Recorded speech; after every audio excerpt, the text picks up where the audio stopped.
naba intaan nala soo dhexgelin hasuukay tagaan dhib ma laha laakiin waxaan u shaqeynaa maslaxadda shacabka Soomaaliyeed iyo ummadda Soomaaliyeed iyaguna runtii daacad iyo ka tahay wanaag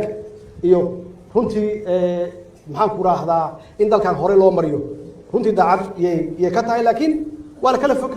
fikrad weeyaa wala normal wax caadi ah weyn la kala fikrad duwanaado marka waxaan idin sheegi inaan nala qaadataan maxaa yeelay waa waxaan u aragnay inay tahay dan hadda birina aan u diyaar garowno road map aan u samaysano oo aysan jirin meel laga soo noqdo hadduu ilaahay yiraahdo qof iyo cod 2024 hadduu ilaahay yiraahdo laakiin laga bilaabo maalinta election kan uu dhamaado cidii ilaahay u sakhiro ama cidii ilaahay ku guuleeyaba ay la bilaabaan hawshaas la bilaabaan road map kaas waa loo baahan yahay in mar dambe marmarsiyo aan la gelin oo aysan imaanin inay isu bahaystaan ninkii dhankan ka taagan baarlamaanka sharafta badan runtii muddo badan iyo ka soo shaqeeyeen hawshan waanu u soo dhabar adeegeen in dalka la gaarsiiyo qof iyo cod waana ku wada shaqeynay waana ku wada jirnay iyaga naftigooda inay u daneeyaan dalka inay dadkooda u daneeyaan inay maslaxadda xasiloonida u daneeyaan oo wixii annagu aan keennay ay nala qaataan hadduu ilaahay yiraahdo waxaan u mahadcelinayaa ugu dambays guddiga doorashooyinka madaxa bannaan oo ay guddoomiye ka tahay Xalim Yarey runtii shaqo fiican bay qabatay guddigu shaqo fiican ay qabteen 5 sano iyo 6 sano ku dhawaad iyo runtii u tababaranayeen dhaqaale badan oo ku baxay way aaminsanayeen inay qaban karaan election kan ama doorashadan laakiin insha Allah waxaan rajaynaynaa iyagana in waqtiga loo dheereeyo si ay kan kale u qabtaan iyagoo diyaarsan wassalaamu calaykum wa rahmatullaahi wa barakaatuh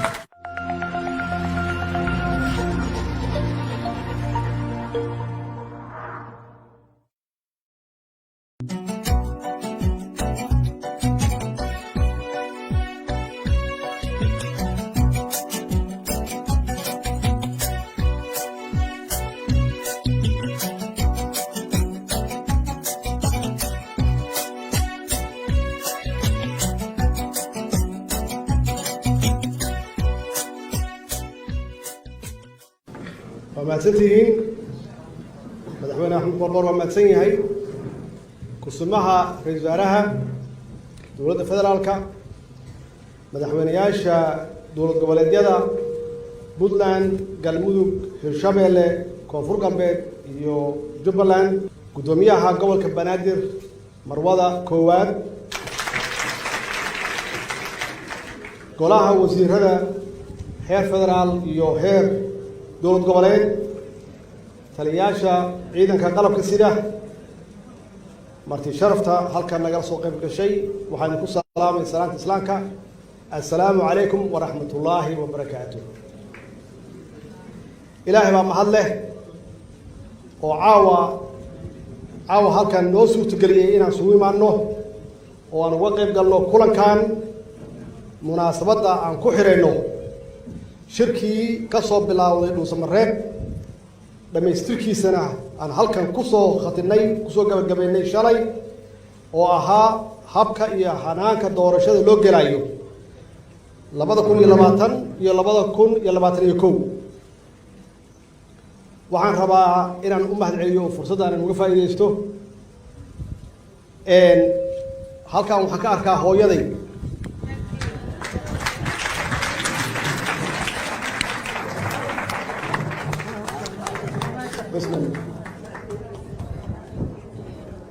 هوي وما سنتهاي فرصتنا أن نوقف عيديستو في بابليكا يعني نكون مهد عليو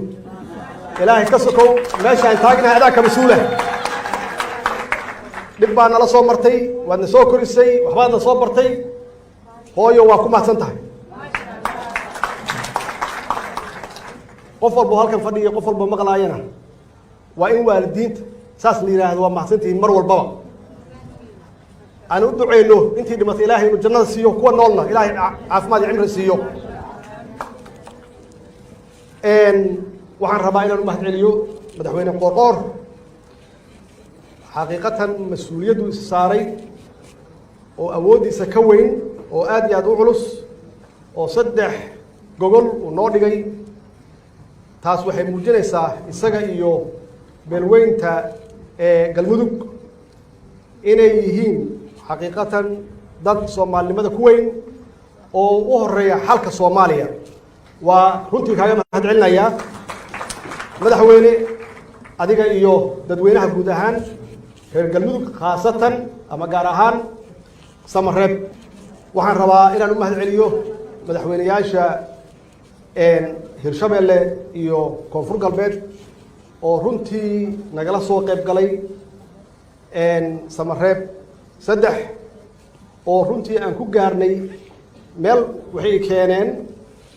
meel fog iyo iga soo kaxeeyeen waxay keeneen meel dhexe mar waxaan siraahdaa ma waxay ku heshiiyeen ba oo la yiri rag kala maqnaada ninkan odayga ah madaxweynaha 4 sano ku qaru waayay ummad u sheegay qof iyo cod hal mar ma oran karno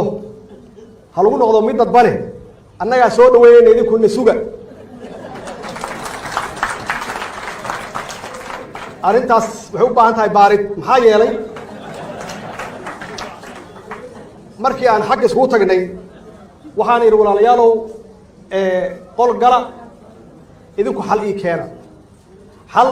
runtii ummadda Soomaaliyeed u qalmi kara oo wanaagsan oo macquul ah ii keena waxay iga maqnaayeen 7 saacadood way ugu soo noqdeen waxay ii keeneen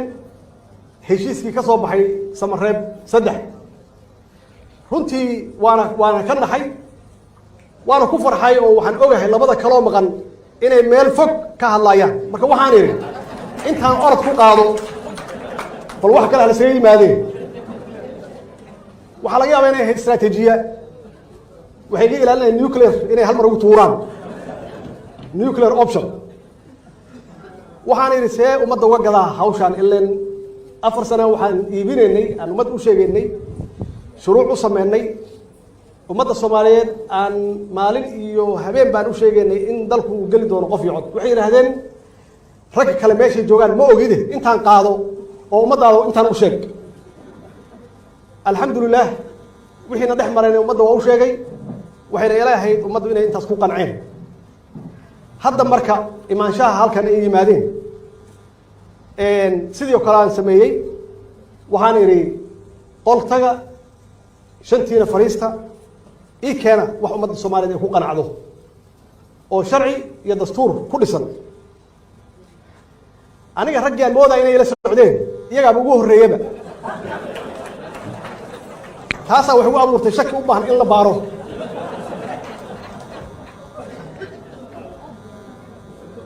waxay ii keeneen wixii aan soo saarnay ilaan iyagu waa iga xishoonayeen 3dii hore labadaas nin yay rabeen inuu hadlaan idinku calaa ayi xaal hawshaasi runtii waxay ku dhammaatay wixii soo baxay waxaan idiin sheegayaa marka sababta looga tanaasulay ama aniga aan u tanaasulay qof iyo cod aan uga tanaasulay qof iyo cod runtii muddan ka shaqeyn waa xaqiiqa inkastoo ay soo kala dhex gashay xaalado adag oo COVID-19 ku jiro iyo baarlamaanka oo dhowr jeer fasaxyo qaatay waxa la isku hayo waxay tahay doorashada qof iyo codka ah sharci iyo dastuur aan ku dhaqanno iyaguna waxay lahaayeen waqtigeeda lama gaarin aan heshiis siyaasadeed galno waxaan yiri waa lagu dhaqmi karaa waana dadku waa u diyaar aan qaadano jaaniskeeda waxa laga yaabaa marka hore inaysan sidii rabe noqon laakiin aan wax ku baranno oo xisbiyadu hasbartaan guddiga maxaa la yiraahdaa doorashooyinka madax bannaan ha shaqo bartaan deegaanada la geenayo ha bartaan inay codeeyaan aan ku barbaranno marka dambe waxaa laga yaabi karaa inaan intii la rabay in ka badan aan gaarno waxay yiraahdeen xaaladeeda laguma jiro had waa in aan u diyaarino waqti ay u baahan tahay markay ugu yar tahay 2 sano ah 2 sano extension ahna waa wixii lagu xamalayay ee isaga fogow